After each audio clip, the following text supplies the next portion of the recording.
Hey, I'm NichBoy and welcome to Pocket, and today I chat to Naughty Dog community strategist Arne Meyer about Naughty Dog games. Arne, thanks for joining me. So, first of all, can you explain what you do in your role? What does a community strategist do? The sort of simple way to condense what it is anything that comes out of the studio about the studio or about the game goes through my department, the department I work in one way or another, whether it's screenshots or trailers or a video asset, a blog, working on the social media, going to events like PAX and speaking at it. Basically anything that has to do with communications comes through our group. Traditionally, like, Naughty Dog games have been sort of big single-player stuff. With the community stuff, so you're focusing more around messaging than like keeping a community involved and happy in the product, or? No, a lot of what we still do, whether even on the single player side, is bringing back a lot of the feedback from our community into our game designers, because it helps the next games that we're working on. Sometimes there's some aspects of the game where we'll release the beta or something like that, and it won't feel as satisfying, and so we'll get some of that feedback as well. And a lot of it's really just trying to see what people are interested in. Sometimes there's some topics that are a little bit more controversial, and then we end up talking about it internally and sort of trying to explain it, or maybe there's some misinformation that's out there, because it's very easy for people to speculate or for things to get taken the wrong way these days. People like me say something and we didn't really think it through, and then everybody's got like a camera on us, and then you go into panic mode. That happens from time to time. Like if I said right now that Crash Bandicoot was confirmed for Uncharted 4. Correct? Oh, you gotta fix it. Sorry, I ruined your Australian holiday. So, I'm a huge Uncharted fan. But since the last Uncharted game came out, you also had The Last of Us come out. And it felt like a total peak for Naughty Dog. I guess my question is, have you peaked? Like, how do you follow that game up? Well, but I think, everyone asks us that after each game, right? And they think, especially when Uncharted 2 came out, and that was really different from what we'd done before in terms of how we're able to really marry everything together, and everything was happening at the right time for this great narrative, this great pacing, and everyone asks, how can you top yourselves, how do you do it? And I think some of it's just the studio culture. We have a bunch of people who are really ambitious. They come up with really crazy ideas for gameplay, but they always just want to make the best game possible, and they also want to make the game they want to play. And so we're influenced by everything we've done before. We take a look at what other games are out there, and I think that really just helps us push what we're trying to do with whatever game that we're working on. And so with that, in terms of like the studio's just dedicated to the next thing, how much do you guys feel the pressure, or is part of your job trying to protect the team from like too much? I mean, it's hard with the internet, but... Well, everyone at the studio does read the internet, and I think a lot of it, they see the feedback or the wants for our community, but so much of what drives us and so much of what, let's say, our pressure is actually comes internally, because we have a very critical eye at what we've done before, and we say, we could have done something better, we wish we had enough time to get around to some sequence or some idea that we couldn't get to in previous games. So there's a lot of, I would say, pressure internally to really do the best that we can for all sorts of games. And I think looking at it from myself from a little bit of a filter, I think the pressure that we put on ourselves is a lot greater than what any type of external pressure is in. Yeah, right. The entire team are such perfectionists at what they do. And so what lessons have you taken from The Last of Us sort of going forward? Because I do feel like that was kind of a shift in terms of what we thought of the narrative of a video game. I think one of the things that we've really learned from The Last of Us, and I think we're really hitting our stride, that was shown in The Last of Us, is this idea that our pacing between combat and exploration and the narrative sequences are starting to feel really satisfying. I think you've seen us have different iterations of it with all three games, but I think The Last of Us, everything just sort of fit in the right place, and I think we've really figured out how everything fits together really well, and that's something we're carrying over to Uncharted 4. And so then in terms of like that pacing, one of the things I love about, and the thing that everyone loves about Uncharted is the sort of story and the characters. How much time and how many people are focused on that aspect of, say, let's just say Uncharted 4 for now, before you actually start developing set pieces and the sort of gameplay?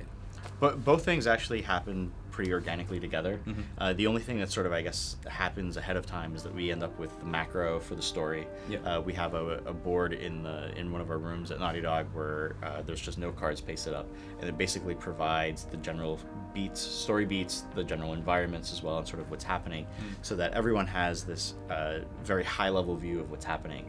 But that's the only, I guess, structure that's built around it. And then the way the narrative is written and built, and the way that the levels are being built and what's happening in them start to come together organically. Yeah. And I think that really works for us because I think then you're seeing bits of the narrative in gameplay, you're seeing the gameplay affect what we're doing with the narrative as well, and it really feels like those two things are a cohesive whole rather than separate things that we've sort of mashed together. And so how many people do you actually have writing the game? So I would say directly writing the game, we have two people. It's Josh Scher and Neil Druckmann who are working on it. Yep. But they get a lot of influence and feedback from a lot of other people in the studio who are potentially working on the cinematic scene. Some of our cinematic animators, for example, will provide feedback when it starts to get in the games and people start seeing either basically essentially our rushes, or they're seeing some of the cinematics being done.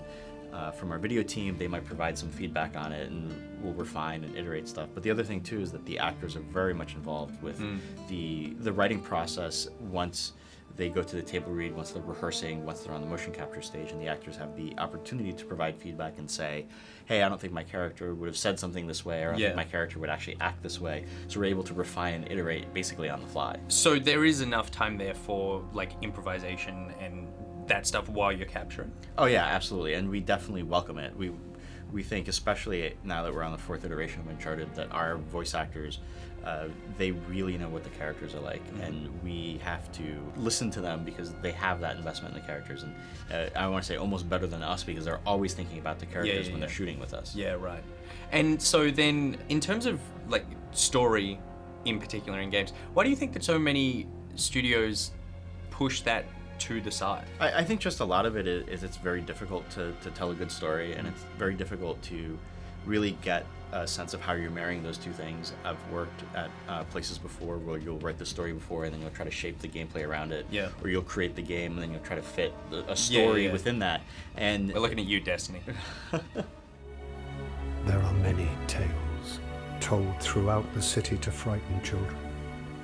The thing that you're always chasing when you're trying to create a game that has a high narrative element is how natural it fits in everything that you're trying to do. And I think if you don't do it at the same time as game development, you don't have the flexibility to alter either the narrative or the gameplay to make sure that it feels well. Yeah. So much of what we do is with gut, and it's like, oh, this feels well, or this feels good, and we'll keep doing it. If you don't have that flexibility, then it starts to get in the way of one or the other. Yeah, right. When did you start at Naughty Dog? I started there 7 years ago, so just before Uncharted 2 was announced. Right, okay. So do you know how the internal mantra, let's say, of the studio has changed? Because I grew up playing Naughty Dog games, and I was looking at Crash Bandicoot a few months ago, and you know the Naughty Dog logo comes up, and then there's like the dog paw slaps up there, and there's the dog barking, and it's all sort of cartoony and cute. And then now, when you see like a cinematic for Uncharted or something, it's like Naughty Dog, and then it's just like you can hear babies crying because like people have died. like how has that shifted over time? It came across when we were doing the transition from the PS2 to the PS3 era. We were trying to figure out what type of game we wanted to tell, and it was actually a little bit of a painful time for us because we had a lot of people that were working on the Jack series and they wanted to continue that type of game. But then we also had a lot of people who were taking a look at what the power of the PS3 could let us do, and it started to open our eyes that we could do something a lot more vast. We could actually do something in the real world. There was a lot of interest in creating stylized characters, or believable, realistic characters, but they're stylized a little bit so we could avoid the uncanny valley. Yeah. And that started to resonate with us more, and we kept coming back at it. Unfortunately, as a result of that, we started to lose some people, and we had to bring in some new people, so it was a little bit of a rough transition for us. But what happened is we kept coming back to this idea of creating a game that was set in the real world to a certain degree. And we realized that there were a lot of games that time, I think you remember pretty early on in that generation, there were a lot of very beige shooters out there, and so we wanted to do something that was a little bit more colorful, so we're thinking, oh, well, maybe like the jungle. So there's a lot of things that were sort of naturally starting to gain momentum, and that's where we end up with Uncharted. And the other part too is we were trying to look at what type of game we wanted to make. We realized that there weren't a lot of games that were real in the action adventure space at that time. Yeah. And we thought, well, we could do something interesting and different.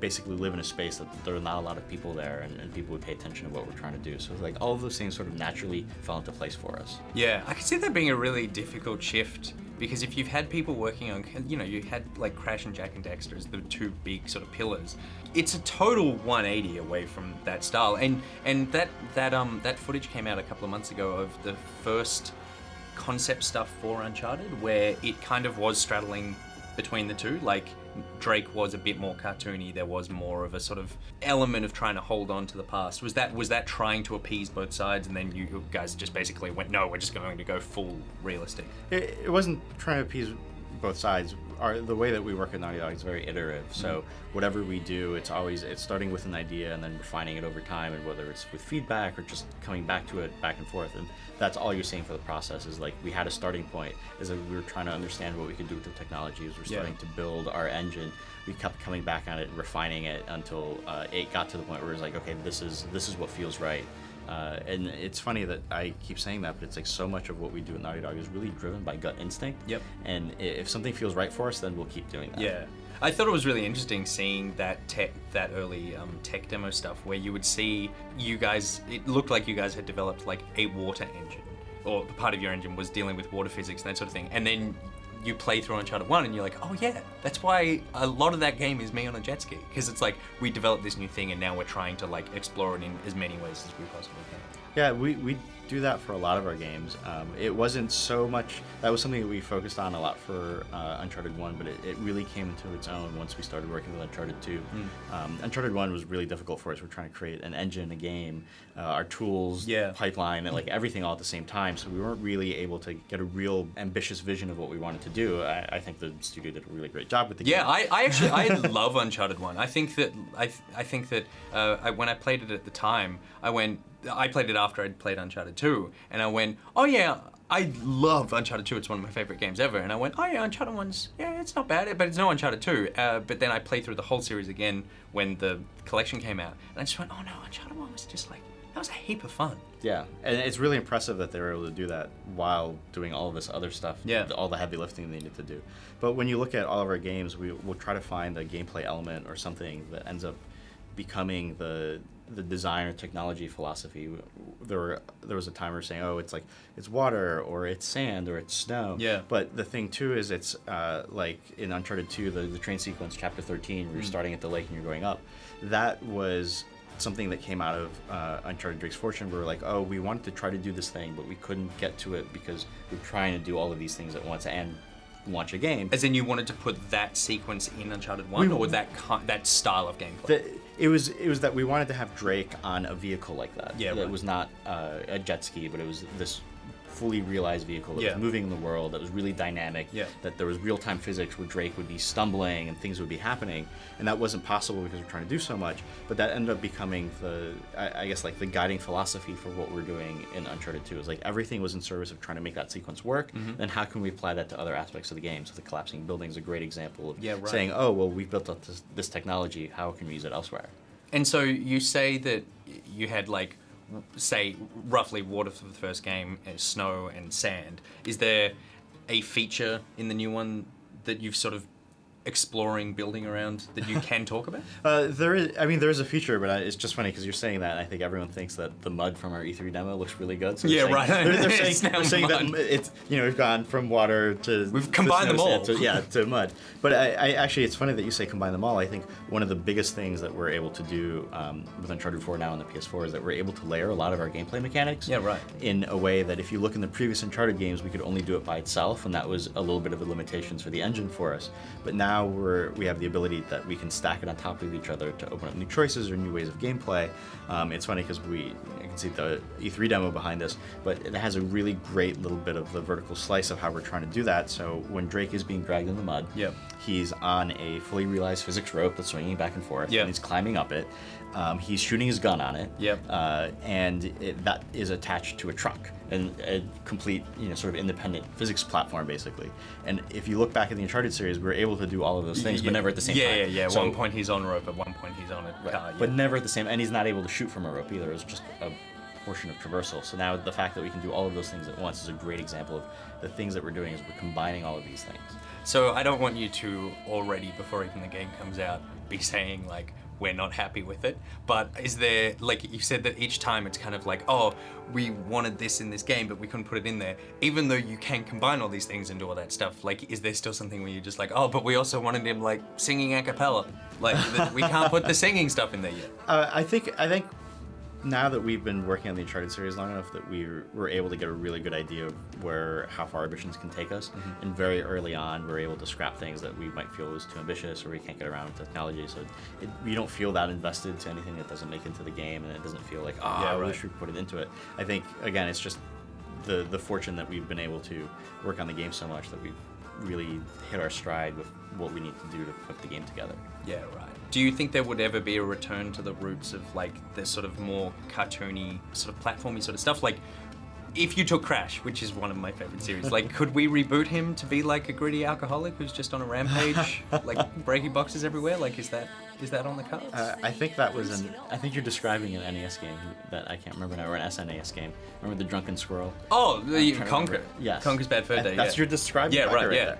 When we actually tried to explore going back to at least the cartoony roots with the Jack 4 exploration that we did before we launched The Last of Us, but we're at the point where we're creating games that are so grounded in realism to a certain degree that when you try to apply that layer to that type of game, it doesn't really work out. It doesn't look all that great.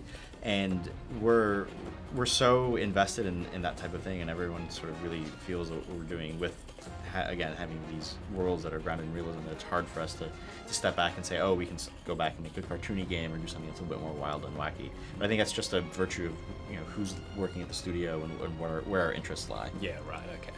So I've got one more question, and I've saved the sort of hard journalist question until the end. Can I touch your beard? Yes, you can touch my beard. It's so nice.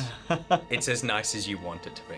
Look, Arnie, thank you very much for joining us today for the chat, and I'm super pumped for Uncharted 4, so I look forward to keeping an eye out for all the mud shooting, swinging combinations. I can see what they did there. What? Are you out of your goddamn mind? Yep, probably. Oh, shit! Yeah! Oh, crap. All right, that's it for today's episode of Pocket. My Pocketeers, NichBoy out. Just say Arnie out. Arnie out. There we go. That sounds so much cooler than NichBoy. Pete, I'm changing my name.